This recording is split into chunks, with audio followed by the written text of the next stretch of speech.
Hello friends, मेरे digital classes में आप लोग का बहुत बहुत फिर से नए सेशन में स्वागत करता हूँ। तो हम डेली बेस पे करंट अफेयर्स पढ़ते हैं। तो आज है 10 मई। 10 मई से जितने भी करंट अफेयर्स से क्वेश्चन बनेंगे यहाँ से हम कवर करेंगे, जो आपके आने वाले एग्जाम के लिए, चाहे कोई भी एग्जाम की प्रिपरेशन कर रहे हैं, एसएससी, रेलवे, यूपीएससी, कोई भी स्टेट की एग्ज़ाम हो, सेंट्रल गवर्नमेंट की एग्ज़ाम हो, तो आपके सभी एग्जाम को कवर कराएगा। साथ ही साथ मैं यहाँ पे क्वेश्चन की बात करूँ तो लगभग 7 से 8 क्वेश्चन आपके हर एग्जाम में क्वेश्चन पूछा जाता है। साथ ही साथ इसका जो वेटेज है इसका बढ़ा दिया जाता है। 8 से 10 क्वेश्चन भी इसका बढ़ा दिया जाता है वेटेज। तो 8 से 10 क्वेश्चन भी पूछ लिया जाता है। तो आज के डेट पे 10 से अगर 15 मिनट आप करंट अफेयर्स में लगाते हैं तो यकीन मानिए आपके आने वाले एग्ज़ाम के लिए बहुत ज़्यादा मायने रखता है और पूरे में से पूरे नंबर आप करंट अफेयर्स में ला सकते हैं। तो चलिए बढ़ाते हैं सेशन को आगे। तो पहला क्वेश्चन देखते हैं, हाल ही में किसने अपना संस्थागत रैंकिंग ढांचा शुरू किया है? तो आपके असम, झारखंड, केरल या इनमें से कोई नहीं। तो इसका जो करेक्ट आंसर हो जाएगा आपका केरल करेक्ट आंसर हो जाएगा, याद रखिएगा। तो ये संस्थागत जो रैंकिंग ढांचा शुरू करने वाला आपका उच्च शिक्षा मंत्री द्वारा या आपके केरल के द्वारा लॉन्च किया गया, जिसमें संस्थागत रैंकिंग फ्रेमवर्क जारी किया है। तो ये आपका केरल के द्वारा इसको जांच किया, जो शिक्षा का स्तर इसको बढ़ाने के लिए इसको इस रैंकिंग को संस्थागत को लॉन्च किया, जो शिक्षा स्तर है उसको मतलब अच्छे से अच्छी बढ़ाया जाए। इसी के लिए केरल ने यहाँ पे इस ढांचा को स्थापित किया गया, जो कि भारत का पहला राज्य आपका बन गया है केरल। केरल की बात करूँ, राजधानी है तिरुवनंतपुरम। यहाँ के पिनराई विजयन सीएम हैं। आरिफ मोहम्मद खान यहाँ के राज्यपाल हैं, तो इसको याद रखिएगा। अगला क्वेश्चन देखते हैं, हाल ही में किसने माइक्रोसॉफ्ट के साथ मिलकर भारतीय भाषाओं में वॉइस असिस्टेंट बुकिंग शुरू की है? ओयो के द्वारा, मेक माई ट्रिप के द्वारा, ट्रिवागो के द्वारा या इनमें से कोई नहीं। तो इसका जो करेक्ट आंसर हो जाएगा मेक माई ट्रिप। याद रखिए, आपके जो माइक्रोसॉफ्ट के साथ मिलकर ये भारतीय भाषाओं, जो हमारी हिंदी भाषा है, भारतीय भाषाओं के वॉइस असिस्टेंट बुकिंग ये आपके शुरू किया है मेक माई ट्रिप, इसको याद रखिएगा। तो मेक माई ट्रिप ने माइक्रोसॉफ्ट के साथ मिलकर भारतीय भाषाओं में आपका वॉइस असिस्टेंट बुकिंग शुरू की है। मतलब ये आपका जो गूगल की तरह आप बोलेंगे इस मेक माई ट्रिप में, तो आपके उसी तरह आपके बुकिंग जो मेक माई ट्रिप आप कहीं भी जाएंगे तो इससे जो अपने जो लोकल लैंग्वेज भाषा में इसको उपयोग कर पाएंगे बुकिंग के लिए, आपको सुविधा दीजिए मेक माई ट्रिप, जिसको याद रखिएगा। जिसमें आपके इसके ट्रेवल पोर्टल दिया जाएगा, तो इसमें आप इसको उपयोग कर पाएंगे और यहाँ पे यात्रा को अच्छे बनाने के लिए इसको ये आपका बुकिंग शुरू किया गया है। अगला क्वेश्चन देखते हैं, हाल ही में किस देश के विदेश मंत्री एली कोहेन तीन, याद रखिए एली कोहेन जो कि कहाँ के विदेश मंत्री हैं? आपके इजराइल के विदेश मंत्री हैं।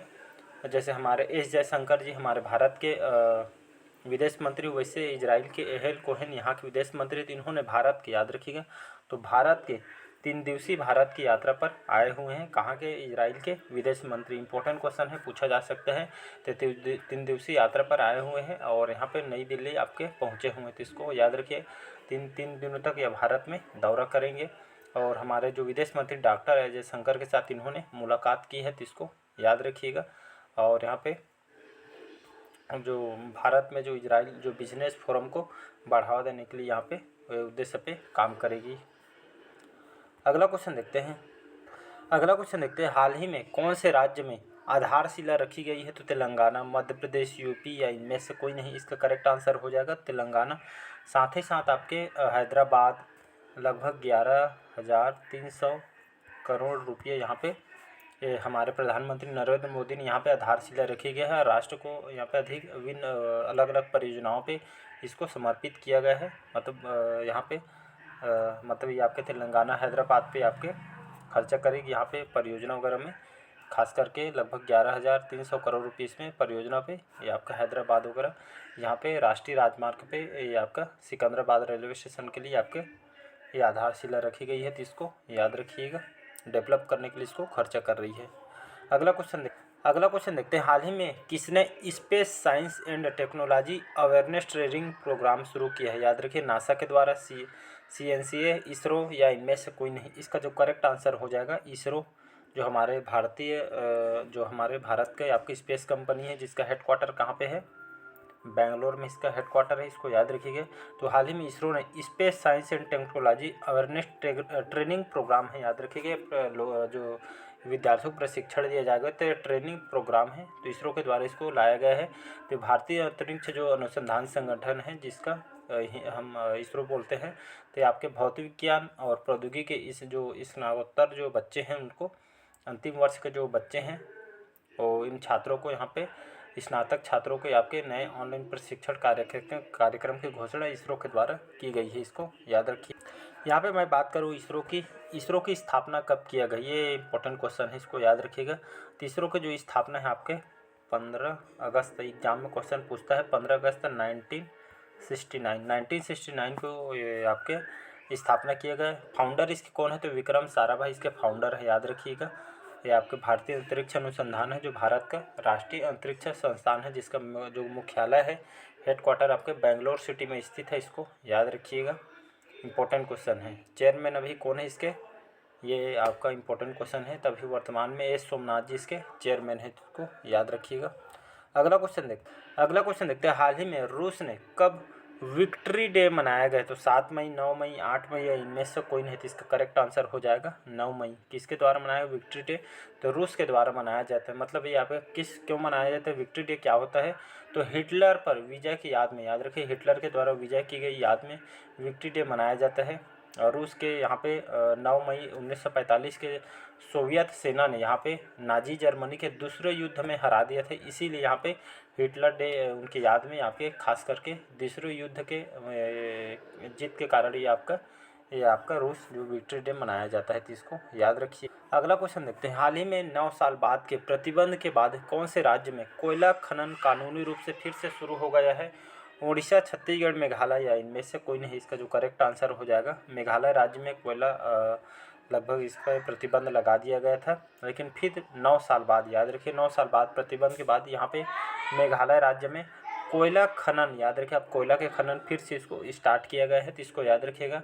तो प्रतिबंध के बाद मेघालय में कोयला खनन ये आपके जुलाई से, याद रखिएगा, तो जुलाई से आपके कानूनी रूप से फिर से शुरू किया जाएगा। 2010 इस पर प्रतिबंध लगा दिए गए थे। यहाँ के जो मुख्यमंत्री हैं कनराड संगमा, इन्होंने कहा है केंद्र और राज्य में यहाँ पे खनन पट्टे को मंजूरी दी है और राज्य में यहाँ पे वैज्ञानिक खनन को बढ़ावा मिलेगा और जुलाई से आपका स्टार्ट भी हो जाएगा। अगला क्वेश्चन देखते हैं। हाल ही में रमरेश मजूमदार जिनका निधन हुए कौन से क्षेत्र से जुड़े हुए व्यक्ति थे, गायक, लेखक, पत्रकार या इनमें से कोई नहीं, इसका जो करेक्ट आंसर हो जाएगा लेखक थे, याद रखिएगा। तो समरेश जो मजूमदार जिनका निधन हुए लेखक थे, इनको साहित्य अकादमी पुरस्कार से भी इनको सम्मानित किया जा चुका है। तो समरेश मजूमदार जिनका हाल में निधन हो गया, तो इसको याद रखिएगा। आपके कोलकाता के रहने वाले थे, साहित्य अकादमी पुरस्कार से इनको सम्मानित किया गया है और जो बंगाली भाषा के साहित्यकार थे, इसको याद रखिएगा।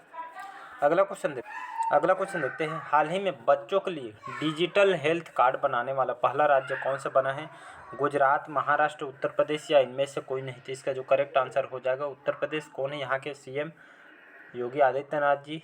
आनंदीबेन पटेल यहाँ के गवर्नर हैं और ये तो चर्चा में रहते हैं। यहाँ के सीएम, राजधानी है लखनऊ और इन्होंने बच्चों के डिजिटल हेल्थ कार्ड या हेल्थ कार्ड बनाने के वाला देश का पहला राज्य आपका उत्तर प्रदेश बना है, याद रखिए। प्रत्येक छात्र को यहाँ पे सबसे अच्छी गुणवत्तापूर्ण शिक्षा उपलब्ध कराने के लिए योगी सरकार ने नगर विकास विभाग और लखनऊ स्मार्ट सिटी के अंतर्गत स्कूल हेल्थ प्रोग्राम की भी शुरुआत इनके द्वारा की गई है। मतलब अच्छा यहाँ पे डिजिटल हेल्थ कार्ड उनके मतलब स्कूल हेल्थ प्रोग्राम की शुरुआत की है छात्रों की गुणवत्तापूर्ण शिक्षा के लिए, तो इसको याद रखिएगा। अगला क्वेश्चन देखते हैं। हाल ही में कहाँ पे एशियन शिखर सम्मेलन, याद रखें आसियान शिखर सम्मेलन शुरू हुआ है, मलेशिया, इंडोनेशिया, वियतनाम या इनमें से कोई नहीं, तो इंपॉर्टेंट क्वेश्चन है। तो इस बार इसकी जो अध्यक्षता है जो आसियान की शिखर सम्मेलन ये आपका इंडोनेशिया में किया जाएगा, याद रखिए आपका 42वां क्रम का शिखर सम्मेलन है जो आपके इंडोनेशिया में किया जाएगा, इसको याद रखिएगा। और यहाँ पे आपके जो इसका जो थीम रखी गई है आपका फेयर्स एपी सेंटर ऑफ ग्रोथ, इसका मतलब आसियान का यहाँ पे जो थीम रखा गया है। इस शिखर सम्मेलन का जो उद्देश्य है आपका वैश्विक विकास के पीछे केंद्र और जो प्रेरक शक्ति बनाने के लिए ब्लॉक की आशाओं प्रदर्शित करना का मतलब है वैश्विक विकास अर्थव्यवस्था पे आपके फोकस करेगी। ये आपके 42वें क्रम का शिखर सम्मेलन है, तो इसको याद रखिए, क्वेश्चन पूछा जा सकता है। नेक्स्ट अगला क्वेश्चन देखते हैं, हाल ही में किस राज्य के तुंगनाथ मंदिर को राष्ट्रीय महत्व का मंदिर घोषित किया जाएगा? उत्तराखंड, राजस्थान, हिमाचल प्रदेश या इनमें से कोई नहीं? तो इसका जो करेक्ट आंसर हो जाएगा उत्तराखंड। याद रखिएगा, यहाँ के जो तुंगनाथ मंदिर को इसको राष्ट्रीय महत्व का मंदिर घोषित किया जाएगा। याद रखिएगा, तो राष्ट्रीय स्मारक है जिसको घोषित किया जाएगा। एशिया के आपके समुद्र तल से सबसे ऊंचाई पर आपका स्थित है। याद रखिएगा, और ये आपका सबसे प्राचीन मंदिर इसको कहा जाता है, तो इसको भी याद रखिएगा। और आपके भारतीय पुरातत्व जो सर्वेक्षण विभाग की ओर से तुंगनाथ मंदिर को राष्ट्रीय धरोहर घोषित करने की यहाँ पे केंद्र सरकार की भी मंजूरी मिल गई। अगला क्वेश्चन देखते हैं, हाल ही में अप्रैल 2023 के लिए ICC player of the month किसे चुना गया है? तो आपको फ़खर जमान को, नारुमोल चावई को, या उपयुक्त दोनों या इनमें से कोई नहीं? इसका जो करेक्ट आंसर हो जाएगा फ़खर जमान। इनको अप्रैल 2023 के लिए ICC player of the month चुना गया। कहाँ के क्रिकेट प्लेयर हैं? तो ये आपके पाकिस्तान के क्रिकेट प्लेयर हैं, तो उनको ICC player of the month के लिए चुना गया है। और आपका जो नारुमोल जो चावई है आपके, ये भी थाई क्रिकेटर है। कहाँ के रहने वाली हैं? तो ये आपके थाईलैंड के रहने वाली हैं, तो इसको याद रखिएगा। तो इन दोनों को ICC player of the month के लिए चुना गया। आपके मेल है, इसको याद रखिए, आपका फीमेल है, तो दोनों को याद रखिएगा। हाल ही में श्रीलंका के पर्यटन क्षेत्र में किस देश ने शीर्ष स्थान हासिल किया है? जापान, भारत, अमेरिका या इनमें से कोई नहीं? तो इसका जो करेक्ट आंसर हो जाएगा भारत। याद रखिएगा, तो श्रीलंका के पर्यटन क्षेत्र में, याद रखिए, श्रीलंका पर्यटन क्षेत्र में जो हमारा भारत है शीर्ष स्थान हासिल किया है पर्यटन के क्षेत्र में। कहने का मतलब है श्रीलंका का जो पर्यटन क्षेत्र में अप्रैल 2023 का जो डाटा है, इसके दौरान भारत के पर्यटकों ने यहाँ पे सर्वाधिक उपस्थिति यहाँ पे दर्ज कराई गई है। इसको याद रखिए। तो इस आपके पिछले जो महीने लगभग यहाँ पे 20,000 भारतीय पर्यटक यहाँ पे श्रीलंका पहुँचे हुए थे घूमने के लिए। इसी तरह भारत ने लगभग 6 महीने बाद, याद रखिए, भारत ने 6 महीने बाद ये आपका शीर्ष स्थान हासिल किया है, तो इसको याद रखिएगा। अगला क्वेश्चन देखते हैं, हाल ही में किसने अपनी नई किताब Droupadi Murmu from tribal hinterlands to Raisina Hills लिखी है? तो के शैलजा, आरसी भार्गव, कस्तूरी रे या इनमें से कोई नहीं? इसका जो करेक्ट आंसर हो जाएगा कस्तूरी रे। इन्होंने अपनी जो पुस्तक है, जो हमारे राष्ट्रपति द्रौपदी मुर्मू जी, इन पे ऊपर बुक को लिखी गई है। ये खास करके जो पुस्तक है आपके आदिवासी लड़की के प्रेरणादायक कहानी पे आपका आधारित है। बहुत ही अच्छी बुक है, पढ़ना चाहते हैं तो आप पढ़ सकते हैं। यह पुस्तक आपका आदिवासी लड़की की प्रेरणादायक कहानी बताती है, और आपके जितने भी बाधा स्ट्रगल की उस पर ऊपर बेस्ट इसको। द्रौपदी मुर्मू जी आपके कहाँ के रहने वाले हैं? तो उड़ीसा के रहने वाले हैं, मयूरभंज जिले के। अपने छोटे से गांव के छोड़ने के बाद उन्होंने भारत का पहला नागरिक बनने तक बहुत ही कठिन परिश्रम किए हैं। इस पे उनके ऊपर ये पुस्तक का जो कस्तूरी जी ने या उनके पुस्तक उनके ऊपर बेस्ट लिखी गई है। तो पुस्तक को आप पढ़ना चाहते हो पढ़ सकते हैं, बहुत अच्छी बुक है। तो कस्तूरी जिनके द्वारा पुस्तक को लिखी गई है। अगला क्वेश्चन देखते हैं, हाल ही में भारत ने किस देश में सितवे बंदरगाह का संचालन शुरू किया है? बांग्लादेश, म्यांमार, श्रीलंका या इनमें से कोई नहीं? इसका जो करेक्ट आंसर हो जाएगा म्यांमार। तो भारत ने म्यांमार यहाँ पे जो सितवे बंदरगाह संचालन फिर से आवागमन स्टार्ट किए गए हैं।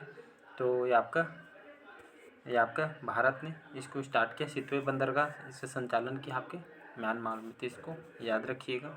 और ये आपके खास करके जो भारत जो है आपके अपने जो पड़ोसी देश के साथ अच्छे संबंध को बेहतर बनाने के लिए लगातार बड़े पैमाने पे यहाँ पे बहुत सारे पूंजी निवेश वगैरह कर रही है। अच्छे बंदर यहाँ पे जो अर्थव्यवस्था को लेके, मतलब म्यांमार और यहाँ पे भारत के बीच जो व्यापारिक संबंध को मजबूत हो सके, इसलिए इस सितवे बंदरगाह संचालन किया जा रहा है। मतलब जो हमारे पड़ोसी जो राज्य है इससे जो संबंध है मजबूत हो, अच्छे बने रहे, इसी उद्देश्य से इसको संचालन किया जा रहा है। तो चलिए आज का सेशन यहीं तक रखते हैं। आज का करंट अफेयर्स कैसे लगा कमेंट करके ज़रूर बताइएगा। पहले बार आए हैं तो चैनल को सब्सक्राइब करके रख लीजिएगा ताकि नोटिफिकेशन आप तक पहुँच पाए। Thank you.